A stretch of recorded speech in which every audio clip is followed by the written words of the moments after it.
I just had an email from somebody who said, I hope you find God in 2008, which is a very positive sentiment, and thank you very much for that.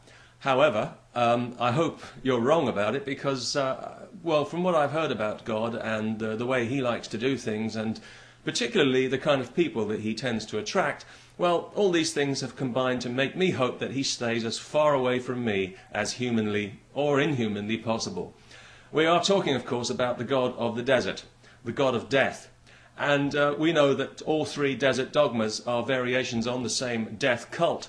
And they all worship this same God of supposed love and benevolent mercy, which is presumably why they hate each other with such a violent passion. I don't know, you'd have to ask them that. Collectively, they're known as the children of Abraham because Abraham is the original patriarch to whom they all trace themselves back. In fact, without Abraham's influence, there's a chance that none of these dogmas would even exist today, which makes me wish there was some way that I could travel back in time and give him a severe talking to. You stupid idiot, I'd say. Couldn't you foresee what would happen? Some prophet you turned out to be.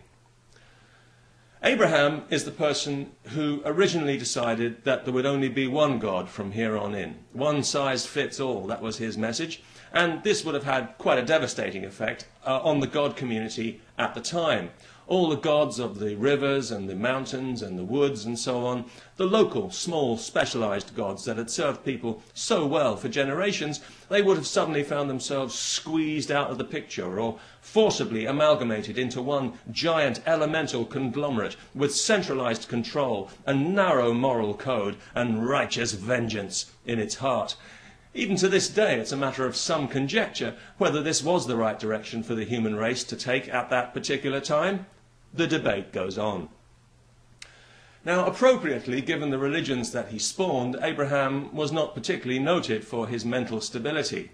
He was famously prepared to kill his own son because he heard God telling him to. Fortunately, God intervened at the last second and stayed his hand, proving what a just and merciful God he is, if you ignore the severe psychological trauma he's just inflicted on these two unfortunate people. Scarred both of them for life, no question about that. But that's pretty much par for the course, isn't it, for the Old Testament? Everyone ends up scarred, mentally, physically. Hardly anyone comes out of it in one piece. I mean, look at the treatment dished out to Adam and Eve, the very first people on the planet. They were punished for being true to their nature, the very nature that God endowed them with. He knew they were curious. He knew they had to be curious to survive. So he knew that they would eat that apple.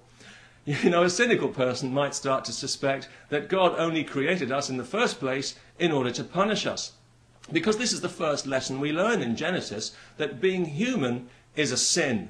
We were punished and driven from paradise for the sin of being true to our nature. But we pulled ourselves together and we started on the Tower of Babel because we wanted to get up to heaven and have a look around. We were being curious, doing what comes naturally. But God didn't like that much either, so he punished us by destroying our language.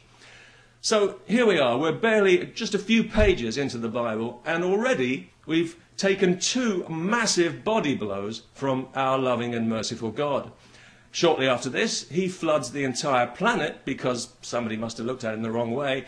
He does tip off one person to build a boat because obviously he doesn't want everyone wiped out, otherwise there'd be nobody left to punish. Now, I can understand somebody reading the Bible for pleasure because it's arguably a great work of literature. It's certainly an interesting cultural artifact, but it's not the Word of God, and it's really time that we stop pretending that it is, or even that it might be. God is the main character in the book, and if you read it, you will quickly see this. He's an interesting personality, if a little crudely drawn. He's basically an attempt to put a human face on the creative life force. But unfortunately, we've saddled him with all our own petty prejudices and made him a bit too human for our own good. Because one thing I've noticed is that being human really only works for humans. It doesn't transfer at all well to deities. Human gods tend to be willful, violent and unpredictable in a shallow, ego-driven kind of way. The only thing boundless about them is their eagerness to take offence, like so many of the sensitive souls who worship them. But if you're looking for offence, well then look no further than the Bible, surely one of the most offensive books that you could read.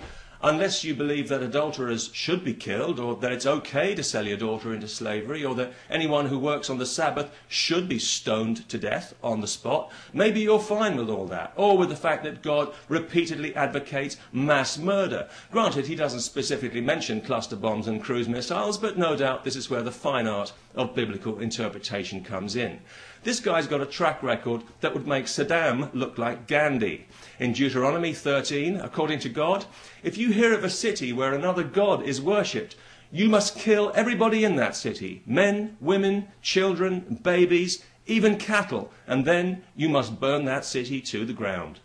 Oh, and by the way, thou shalt not kill.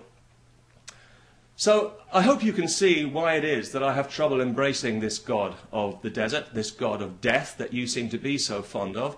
And I hope you can understand why it is that I want absolutely nothing to do with him, whether he exists or not. I simply don't share his values. I find them to be quite literally inhuman.